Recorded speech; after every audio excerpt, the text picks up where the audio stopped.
Zongo Vichu, Vishay Awawa. Good morning, everyone. While we're waiting, I just wanted to mention, thank you all for coming again, everyone, to our homelands. I don't know who I went to the game lines yesterday, all of you or most of you. Right on, yes.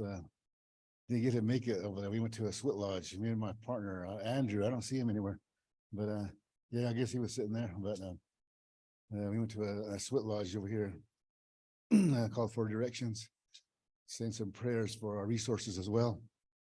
But yeah, somebody was asking me about it.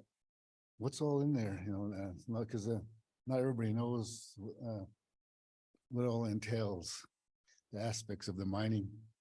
And I think you guys know the history. That probably Kelly told you a little bit and others, but there was different elements here. You know, like I tried to explain it a long time ago, like Pangea. You guys know about that, and then how it was, and then the plate tectonics, how it spread everything up to the volcanic activity throughout time, billions of years, and how the Earth came about, and all the different resources. We were all covered in water at one time, and then all the mammals came, and all these other things, and they embedded themselves inside the land, and basically that's what the resources are about now.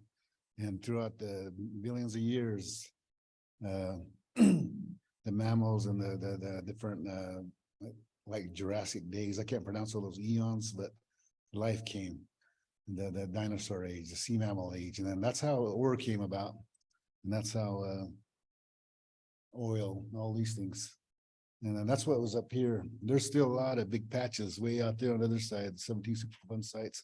We're in an area where there's a lot of ore compared to other areas. They have oil, other areas have gold, silver, etc., lithium, and all these other minerals that we're utilizing for modern age.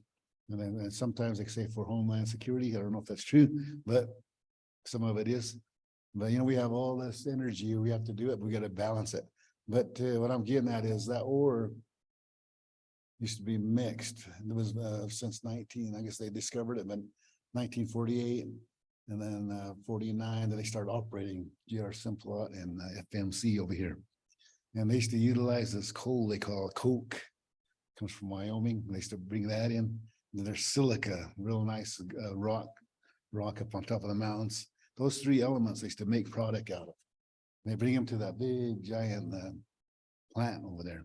Then it comes through phases, they dump it through rail car, and then they put it in different places. There's over 600 employees there. And they used to be generational workers. You know, that's our ceded lands over there. And our reservation was 1.8 million acres. And they started utilizing that. And then they'd go up to big belts and big giant tunnels like this, dump it and call hoppers and bends. They go up and they take out some of the bad things, like not really bad things, but like gravel, big boulders, dirt clods, and then the fine shale will go up and they put it into this other area. They went to different sections of that plant. Then they take it to a place called calciner, and then the product, and then this I forgot what the other one's called, but the shale area, and then they spread it out, and then they put it into briquettes, like those little tiny charcoals they use for barbecuing. Then they heat it up and they send it to the calciner. From there it comes. Then they send it to 3 bins and they bring that coke. They turn that coal into little coke balls. Then it comes in. It's real kind of dirty there. You got to wear respirators. There's so much activity going on. There used to be contractors coming in, refixing everything. They call them when they have something breaks down, they have to change things constantly. 24-hour operation out there. And never stopped. And there's like 3 different shifts. And I used to work out there, a few of us. And I used to work at Game Mine, that area they call Crusher Crew. When I turned, as soon as I come out of high school, I got to work there for the summer. Then we said, we'd get that ore and put it in there, and then put it in those trains, and they should bring them up, shift them up to here. And that's where they took them to FMC. Then it was it was a billionaire operation, and made millions of billions of dollars. And those 3 products would go up to a big giant furnace, 4 furnaces, and they drop it in there, and then they'll separate it out. The bad and the good, they call it the waste, and the waste goes in here, the waste stream. They send it out there, and there's activity going on. They used to just dump it. That was what was called slurry. That was other stuff. Then they get the real fine part, and then they put it into this other area, they call it phos rock. That's what they sell. That makes like tennis shoes, detergent, toothpaste. And they put it in pop and Coke or different kind of, you look at your label, what you're drinking, it'll say phos in here. So that's a product like that. So all these things were going on. So that's how it came about. But the bad thing is they didn't reclaim it, backfill it. And they left those big giant high walls. They're doing that, but some places they really fix them up. It'll get Flaming Gorge in Utah. They have one over there, and it's similar, same as this, but it's right next to the freeway. And then I went stopped over there, and they have a kiosk, and they have it in stages. It started out just like talks about what I was just trying to explain the best I could, and then all of a sudden, and then they took it all out, and then they made product, and then at the end they try to put it back in its natural state, and they had wildlife out there grazing, deer and animals, plants, green stuff. But over here, they covered it up. There's 22 rail cars over there. What's inside of them? We don't know. When were they buried? 1960s? And so all these things on there, are they seeping into the ground? Because you look at some of those vehicles, like I have an old Chevy 77, it's all rusted. So imagine that, how those are. They're made out of that too. So they're probably rusted. They're probably seeping in there. Well, that's what we always ask. How come you don't do an investigation and check it out and thoroughly? It's like your body. Wouldn't you want your body to be examined thoroughly, not just by one opinion? But if you're going to a physical, you want 3 opinions or 2 opinions or 4 opinions. They're only doing 1 opinion by the individuals that caused it. They pay money. All these things took place throughout years. I don't want to sound crazy, but I always just say, do a colonoscopy, but check them out and make sure everything's okay inside the earth, or earth mother, so because then they found out, like I said yesterday, 25,000 waterfowls belly up, and they said, what happened to them? And then nobody really wanted to check it out, because nobody wants to spend the money, and because money, right? Nuppias, like we call it. But they because there's so many, they got so many people that's advocating for them, and the congressional folks. But I don't want to say negative stuff, because you're not supposed to say that, like disclosure. And you're not supposed to say, hey, somebody's paying somebody this, and we'll allow them to do this, and say, shh, be quiet, so back us up. That's what it seems like is going on. And then of these big companies, so they got others supporting us as jobs. And every time a tribe is trying to say something, it becomes Indians versus whites. Those Indians are trying to stop progress. They say things like that. So it gets that way. So we have a big fight going on, but we had court battles and we won. I think Kelly probably told you guys more about it yesterday. But there's so much to tell. I just want to give you my aspect of a different type. But that's what's going on here, and that's what's happening in the country and all over the United States and the world. And we should be able to hold these guys accountable, the ones that are making money. So that should be in the plan of the 1872 mining law. If you're going to do something, make sure you fix it. Because if we go out there and throw garbage on the road, and we're going to get thrown in jail or be fined. And how come these guys are allowed to do that? They keep continuously doing that. Then I talked about that so many times, but some people, when they think about it, go, hey, that sounds good, but how do we go about it? Need a champion. So all our champions left already. Yesterday, I think. Still have a few here still to back us up to find the solutions to the pollution. Thank you.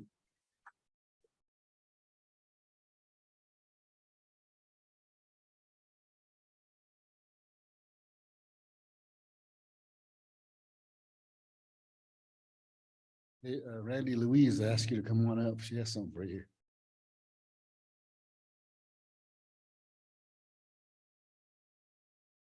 From Shoshone tribes. Thank you.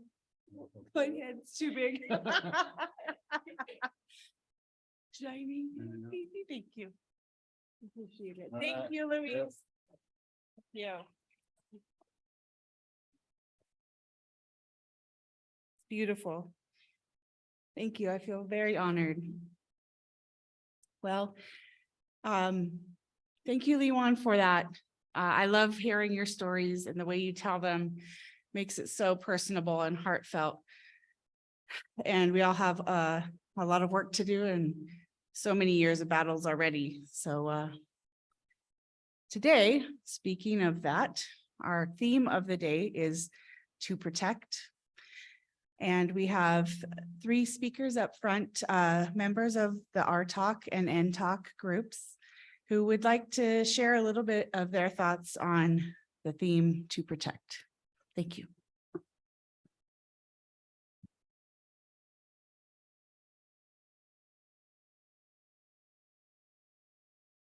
Okay, I'll keep this short. To protect to me it's part of our mission statement with environmental waste management is to protect both human health and the environment. And according to Webster's dictionary, to protect means to keep from harm's way or injury or keep them safe. So we're looking at not only trying to protect the here on the reservation, the Shoshone-Bannock tribes, but we're also looking to keep all people their protection for the human health. And one of the deals, the biggest problem is the environment can't really speak for itself. I've always been taught that, you know, the wildlife, yeah, you can understand their language at times. You can tell when they're grumpy or when they're happy or whatnot, but at the same time, if they're hurting, you don't know that.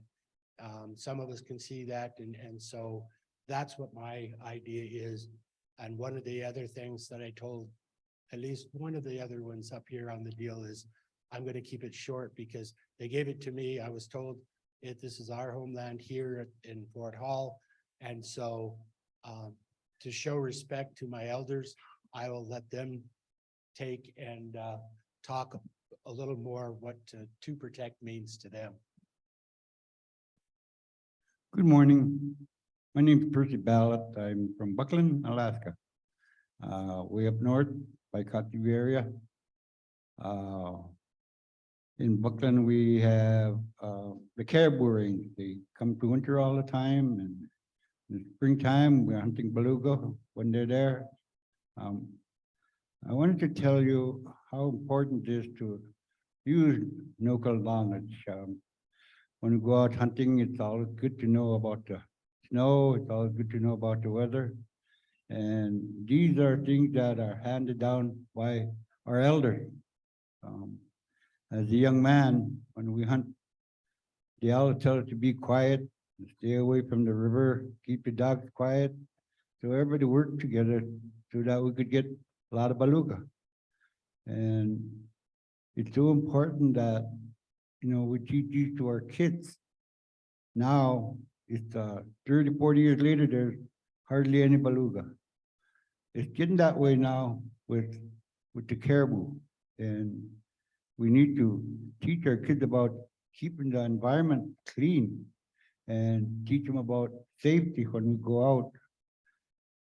My father was a captain, and he would always tell people when we need to go out and where to go. And now we do that by having culture camps. And a lot of these young kids, when they travel, they try to go out without being prepared. Preparing yourself for anything, if you're going to be hunting in the summer or in the winter, it's good to have the things you need for safety or getting the animals. So many times we're having certain rescues now because they're not preparing themselves. They're not ready for the environment out there.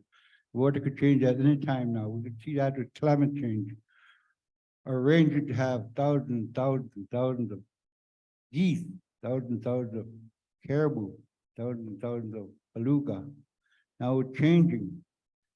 And we've got to work a little more closer with our Western science.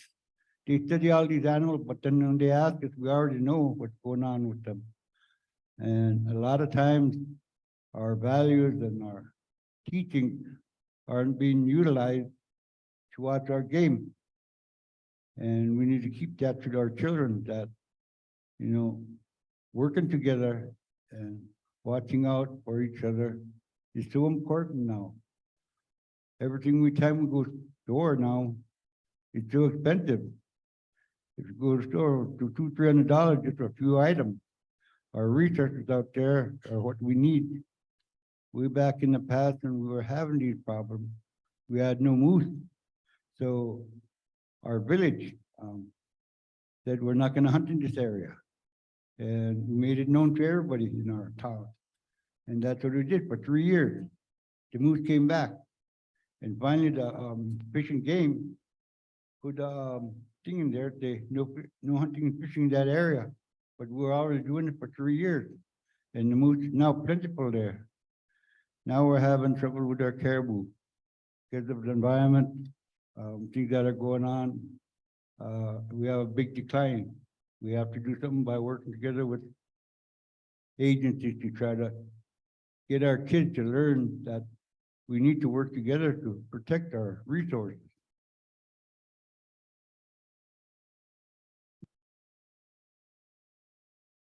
Thank you.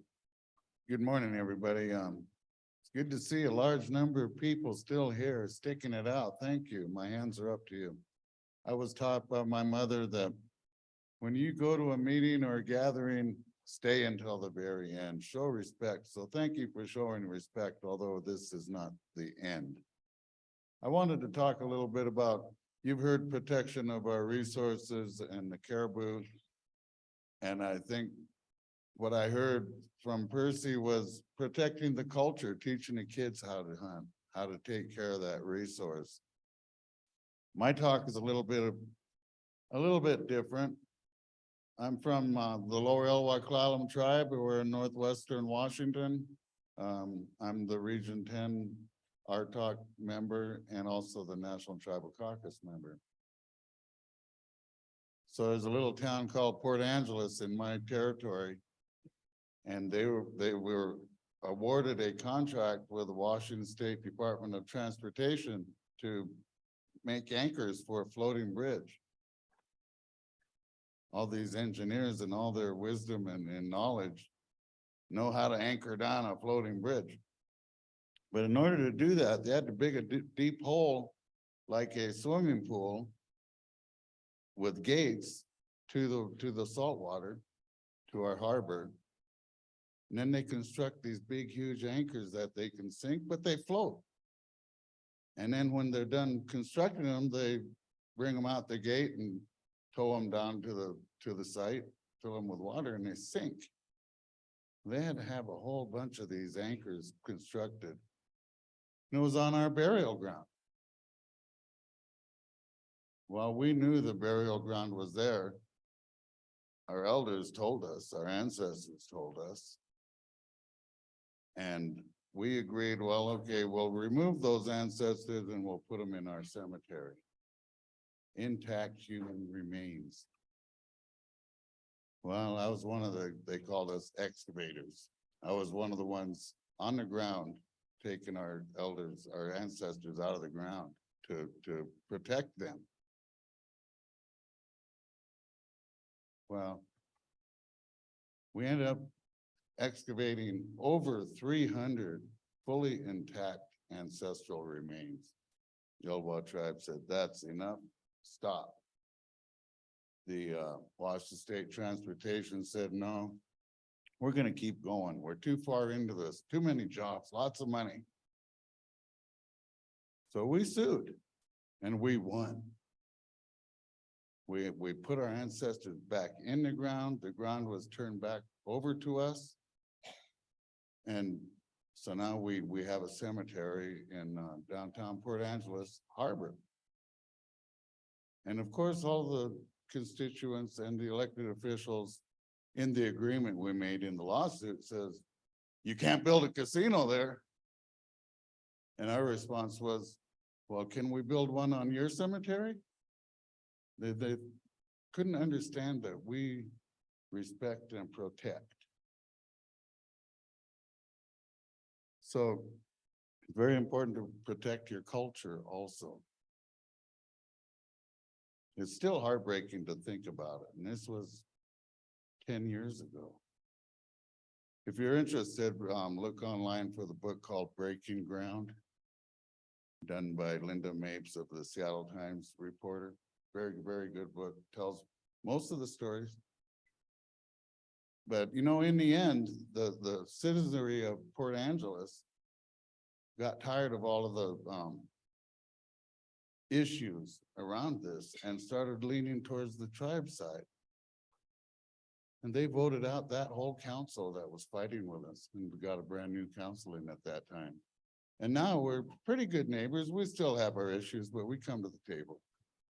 And we have a policy about what they have to do to consult with us about when they find a burial site or isolates of bones.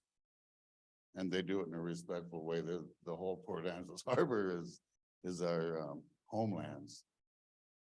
So when we talk about protecting our resources and talking with the federal government, state governments, local governments, the Elwha tribe, from my experience in over the 24 years, is you have to be at the table. You have to tell them what the issue is and how to resolve it. They may not like it, but at least they'll know it. And if you stick to your beliefs and your cultures and traditions, it usually turns out okay. We experienced the same thing in Elwha Dam removal. Over 100 years to remove those dams. It only took them a year to remove them physically. But it took a long time to get there. So I wanted to kind of end with an observation that I have, and it was really prevalent here, just like at home. It reminds me of home. I kind of hate to leave this place because, and I want to thank Fort Hall for allowing me on their sacred ground, specifically the gay mine. Because even though it is destroyed, it's terrible, it's contaminated, it's still beautiful. It's still sacred. My hair is rising because I felt honored to be there. So thank you for that. But what I observed is Kelly, whether he realizes it or not, he's a leader in this community. And I know he's the boss of a, I don't know how many number of staff he has, but he's not really the boss. Virginia's the boss. I've seen that. And so you have Nathan, he's the chair. Thank goodness, this is a big tribe. That's a big position. But he's not the boss either. His bosses are sitting up here. These elders are his bosses. It's just like at home. It keeps me humble. And it's kind of funny when I see it happening to other leaders, like it does to me at home. So thank you for your time. Thank you for being here. Thank you for being warriors of the resource. Because we need all the help we can get. We need to share our experiences, our roadblocks that we run into. We need to share all that stuff to make ourselves stronger. Because we all have a big fight. And I would like to stay here and help Fort Hall, but I have issues at home that I'm fighting. And that's terrible. We shouldn't have to fight for what's ours. We shouldn't have to protect what's ours. It should be there. It should be, we shouldn't have to do things that we do to protect ourselves. So thank you very much, and thank you for your attention.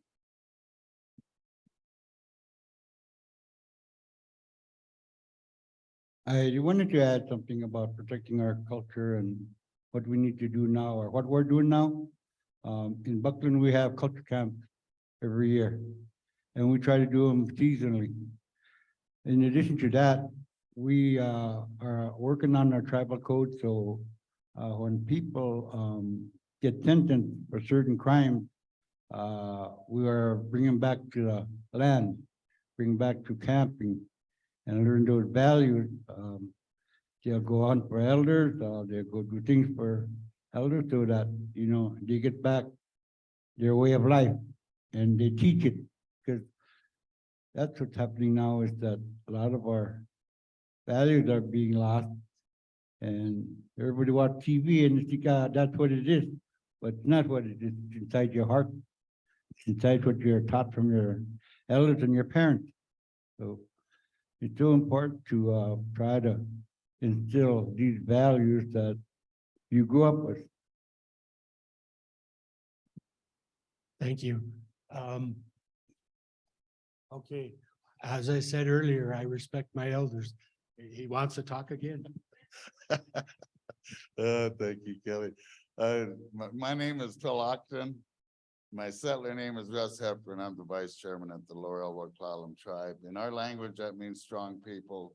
And I believe we have proven it to the settlers that we are indeed strong, and we've had help from various tribes in our territories that came and supported us and shared their information. We couldn't have done all of the hard work that my tribe did without other tribes. So thank you. Okay, so that I can say I get to be the last word. It was, if anybody was listening to Kenneth, the AIEO new director, he says he always has to have the last word. Well, now I can make up for, I was told we had X amount of time that we had to talk, and my elders left some extra time for me to add. But the one thing that I want to add is the fact that the federal agencies need to understand one thing. When it comes to risk assessment, we don't look at just 50 years or 100 years. You need to understand, we look at 7 generations. So if we're looking at 7 generations for protection, I hope that that's not just 50 years or 100, because in my, I mean, and that'll be nice on the European side. But when I was taught math meant that that's at least a lot larger number to protect for. And so I'm going to encourage every one of you to make sure, pay attention to your risk assessments, because when the federal government does it, and I'll pick on the Forest Service. Forest Service thinks that the Shoshone-Bannock tribes are nothing more than a recreationalist. So we just barely get to show up on site. And then they want you to leave evidence that you've been there. Well, and this is just a pet peeve of mine. My father worked for the Forest Service, and when I was a kid, that wasn't too long ago. Ha ha. Okay, nobody else laughed. Okay, I'm a lot older than I look then. Anyway, they taught you to leave no trace behind. And so if that's the Forest Service's motto, leave no trace behind, and I know it still is today. And they tell us that we've got a mine site. They said, well, you've never been in this area. We were in the area long before you had your mine. There are still elders that go in there. However, they don't go in anymore or as much as they used to because of the contamination. But they don't understand that. They just use the tribal risk scenario of you've got to, maybe 50 years to 100 years. And so I will encourage you to come this afternoon to another session that we'll have, and I can elaborate more there. But to me, my job, I was hired to protect and both human health and the environment here for the Shoshone-Bannock tribe. And I'll do my best. I will fight as hard as it takes to get that done. We did that with FMC. We're still working on them. We're trying to get the gay mine in a better position than it is, but it's just like, okay, so now I got to pick on EPA. But nope, I'll leave that for this afternoon. Because then I know Matt's gone. He won't be here, but then that means now he's going to want to watch it on the video. No, we have our differences of opinion, and at the end of the day, we all agree that we can disagree. And so I want to thank each and every one of you. As my elders have taught me, it is very important to see the amount of people that are here today and continue to fight in your own homelands. And I'll encourage you, if you need any help or any assistance, please feel free to reach out to us. That's what, we learn from others and we can pass that on. So now I will shut up. I know that's hard. Raymond's looking at me like, oh, it's Kelly again. Here he goes. Sorry, guys. Thank you. And enjoy the rest of your stay.